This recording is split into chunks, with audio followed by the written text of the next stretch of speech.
एक व्यक्ति ने योजना ए में 8,000 रुपये साधारण ब्याज पर x% प्रति वर्ष की दर से 2 वर्ष के लिए निवेश किए और प्राप्त राशि को योजना बी में 20% प्रति वर्ष की दर से 2 वर्ष के लिए साधारण ब्याज पर निवेश किया।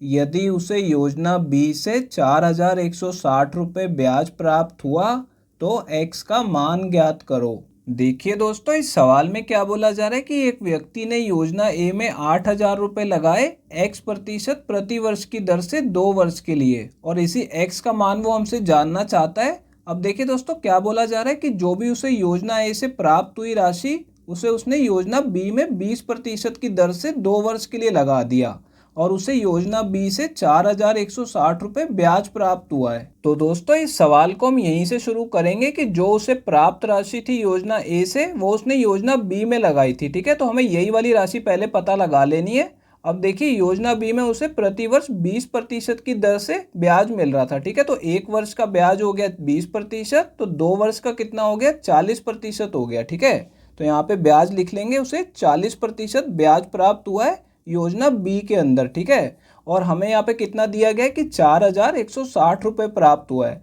यानी कि हम इसे इसके सामने लिख सकते हैं कि 40% की वैल्यू कितनी है 4,160 रुपये है। ठीक है, अब देखिए, जो मूलधन होता है वो प्रतिशत में हमेशा 100% होता है। ठीक है, यानी उसने योजना बी में कितनी धनराशि लगाई 100%, तो 40% की वैल्यू को अब हमें 100% वैल्यू में बदलना होगा। तो इसके लिए क्या करेंगे, पहले इसे 20% बना लेते हैं आधा करके। ठीक है, तो देखिए, इस तरफ 20% आ जाएगा और इसे आधा करेंगे तो 4,000 का आधा 2,000। ठीक है, और 160 का आधा 80 आ जाएगा, यानी कि 2,080 रुपये आ जाएगा। अब इसे 100% बनाने के लिए 5 से गुणा कर देंगे। तो देखिए, इस तरफ 5 से गुणा करेंगे तो 100%, और इसे 5 से गुणा करेंगे तो 2,000 को 5 से गुणा करेंगे तो 10,000, और 80 को 5 से गुणा करेंगे तो 400 आ जाएगा। ठीक है, यानी कि 10,400 रुपये वो धनराशि है जो उसने योजना बी में लगाई थी। ठीक है, तो दोस्तों, क्या हम ये कह सकते हैं कि योजना ए के अंत में जो राशि उसे प्राप्त हुई थी वो भी 10,400 रुपये थी, क्योंकि इसी को उसने योजना बी में लगाया था। ठीक है, तो ये यहाँ पे योजना ए का हमें क्या मिल गया, मिश्र धन मिल गया। ठीक है, उसने कितने पैसे लगाए थे 8,000 रुपये लगाए थे, और उसे कितने प्राप्त हुए 10,400 रुपये प्राप्त हुए योजना ए से। ठीक है, तो यहाँ पे योजना ए में उसे कितना ब्याज मिला, हम क्या करेंगे, मिश्रधन में से मूलधन को घटा देंगे। तो मिश्रधन कितना है 10,400, इसमें से 8,000 को घटा देंगे तो कितना आ जाएगा 2,400 रुपये आ जाएगा। ठीक है, तो ये उसे ब्याज प्राप्त हुआ योजना ए से, और ये 2 वर्ष का ब्याज है। तो हमें क्या करना होगा, पहले 1 वर्ष का ब्याज निकालना होगा।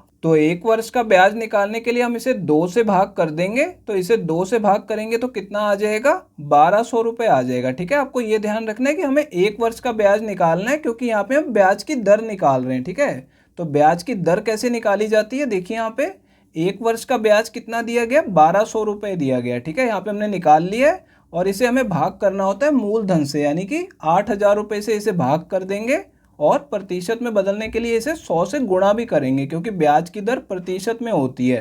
तो देखिए, 2 जीरो से 2 जीरो कट जाएंगे, 1 जीरो से 1 जीरो कट जाएगी, और 8 से इसे काटेंगे तो ये 15 पे कटेगा। 15 अट्ठे 120 होता है। ठीक है, तो ब्याज की दर कितनी आ गई 15% आ गई, यानी कि x का मान कितना है 15 है। ठीक है, तो दोस्तों, ये हमारा इस सवाल का आंसर आ गया, और ये तीसरा ऑप्शन करेक्ट है। दोस्तों, अगर ये वीडियो आपको पसंद आई हो तो इसे लाइक कर दीजिए, और दोस्तों, अगर आप लोग चैनल पे नए हैं तो चैनल को सब्सक्राइब जरूर कर लीजिएगा, और दोस्तों, नोटिफिकेशन बेल को दबाना बिल्कुल मत भूलिएगा।